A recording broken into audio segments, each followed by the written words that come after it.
morning, dear all students.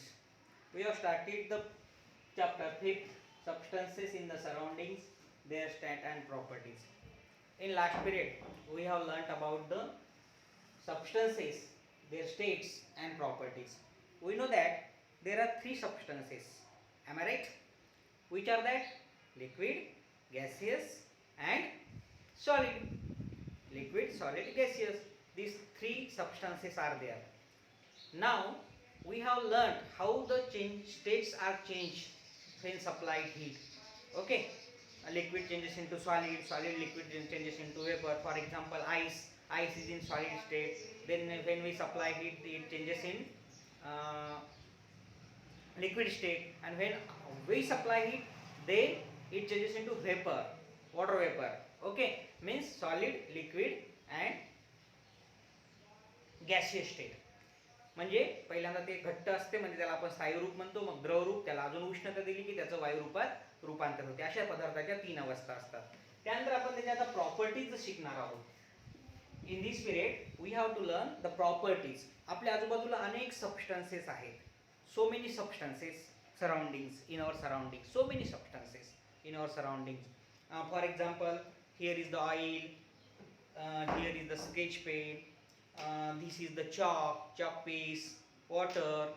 Okay, so many substances around us. So all these substances, whether it is in liquid state, solid state or gaseous state.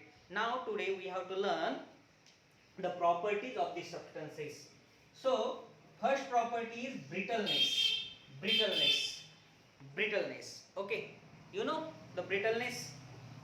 Can you show the experiment of brittleness? For example, come here. Okay, now put this chalk. तुटतो का बघा? तुटतो का एकदम? थोडा त्याला पटकन हे तोड.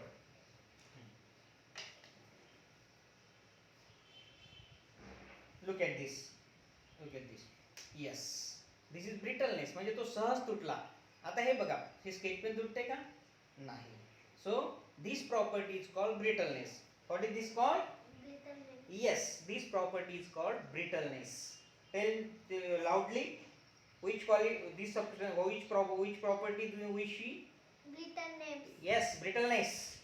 Brittleness is the first property. Good, very good. Go. Yes, very nice boys. This is very nice boys. All students from my 6th standard are very talented and clever boys and girls are there. Okay, now second, hardness. Yes, hardness. This is very hard. This is the hard. So hardness is the property. Okay, we have to stuck the nail. Okay, so this coal is very hard. Stone is very hard. So some substances are hard. That is the second property. That is hardness. Then third property, elasticity. For example, we wear mask. The tag of the mask is elastic. We use the elastic in your pant also, in your pant or the rubber, the girls rubber. Okay, तुम्ही तुमच्या वेणीला लावते ते rubber. हे सगळे कसे elasticity. Then फ्लडिटी म्हणजे काय?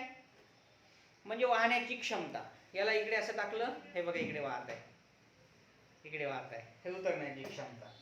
हे बघा, हे बरोबर याच्यात गोंद आहे, हे इकडे गेला. So this is the fourth property, that is fluidity. Next, densities is also the property. प्रत्येकाला एक विशिष्ट असं वस्तुमान असते. एखादा ब्लॉक घेतला, आता याची डेन्सिटी वेगळी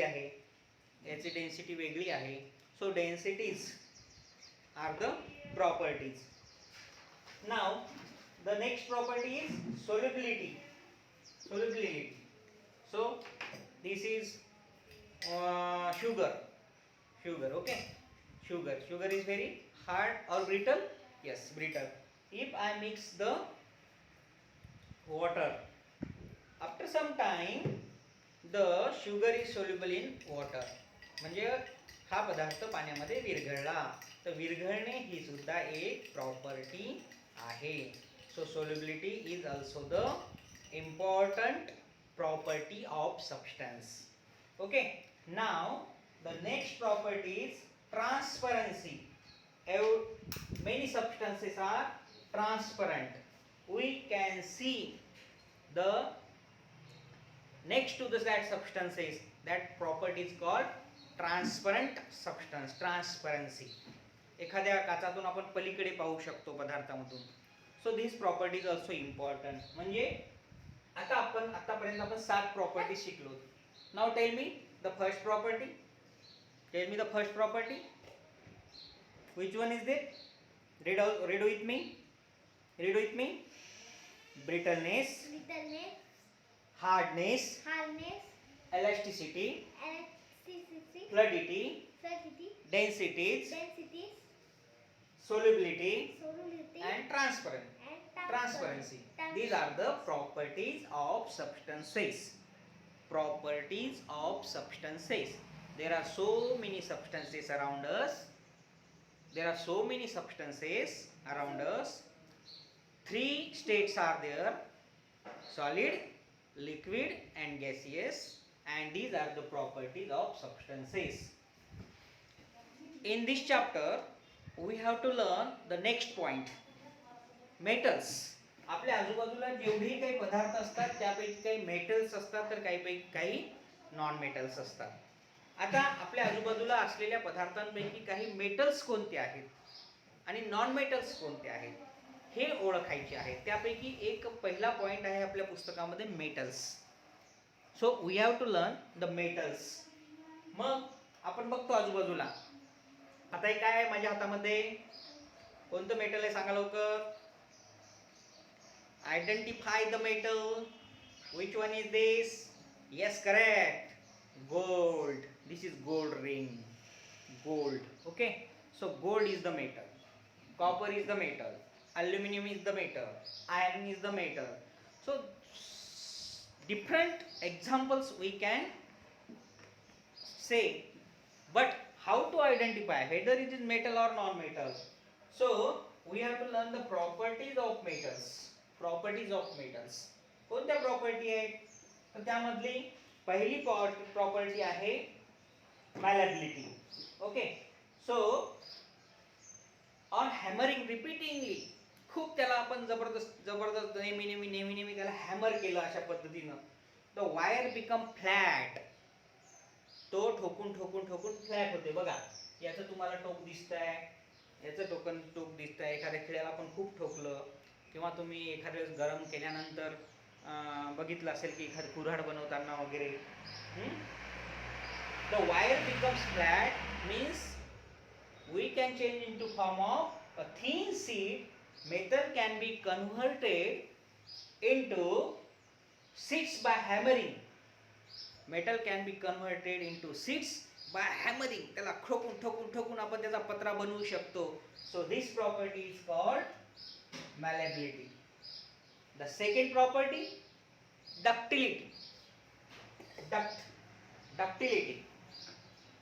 Metals can be stretched and drawn into wire. आपण बघतो वायर बघितलेत, इलेक्ट्रिसिटीचे वायर. त्या मेटलला अशा पद्धतीने आपण लांब करू शकतो आणि त्याचं वायरमध्ये रूपांतर करू शकतो. या प्रॉपर्टीला काय म्हणतात? This property is called ductility. Sheet बनवू शकतो. This property is called malleability. Wire बनवू शकतो. This property is called ductility. The next, electrical conductivity. Metals मध्ये समजा हे मेटल आहे, इथे आपण करंट लावला, इलेक्ट्रिक वायर लावला, तो वायर इथपर्यंत सहज जाऊ शकतो. That is called electrical conductivity. त्याच पद्धतीने हीट सुद्धा. समजा हा चमचा आहे, इथे आपण याला मेणबत्ती लावली, थोडा वेळ गरम केली, खूप वेळ, तर हे हळूहळू इथून इकडे पूर्ण हीट कंडक्ट होईल. That is called heat conductivity. Okay, heat conductivity. And we can say it thermal conductivity also. And the next is thermal conductivity. Then lustre. त्याला चकाकी असते. बघा, याला चकाकी आहे. एखादं मेटल असेल, आयरन असेल, त्याला तुम्ही चकाकी आणू शकता. तुमच्या घरचे जे भांडे बघा ते सुद्धा इट हॅव लस्टर. ओके, त्याला सुद्धा चकाकी आहे. तर अशा पद्धतीने या सगळ्या प्रॉपर्टीजचा उपयोग करून आपण मेटल्सचा वापर करत असतो. There are so many uses of metals.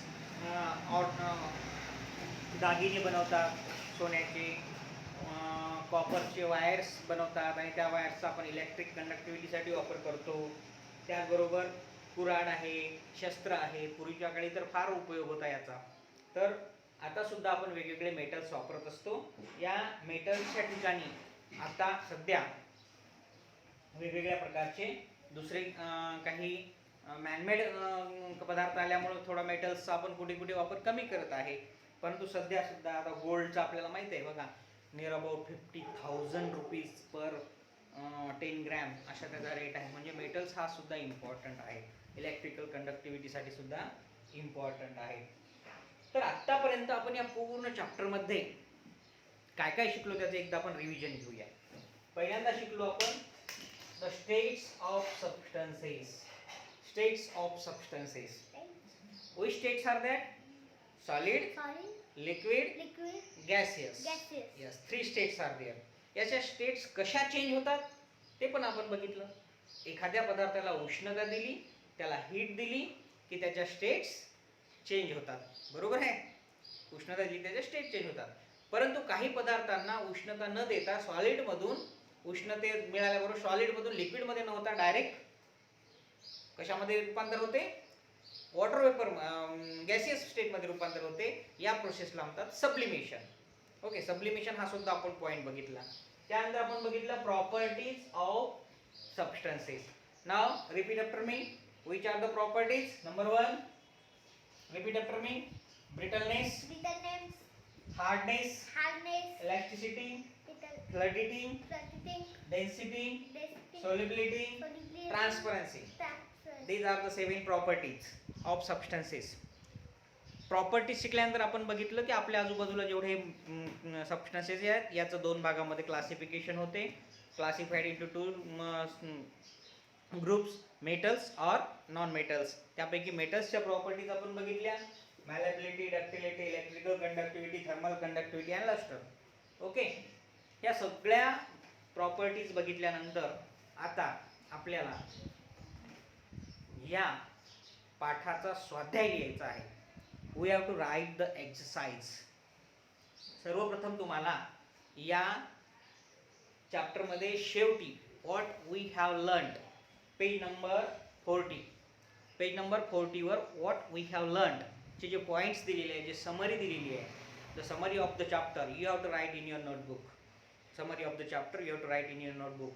Okay, then you have to write the question and answers in your notebook. Okay, and after writing the question answers, after finish the exercise, you have to copy it in your mobile. If you have to click it in your mobile and you have to send to my mobile WhatsApp number. Okay, so you must have to do the homework and you have to recite all the question and answers of chapter number 4. Next period we have to start chapter number 5. We have learned the chapter number 4 and you have to write the exercise. You have to write what we have learned and you have to recite all the question and answers. Okay, nice to see you again. आपण भेटूया पुढच्या पिरियडला. तोपर्यंत या पिरियडचा पूर्ण अभ्यास तुम्हाला करून ठेवायचा आहे. ओके.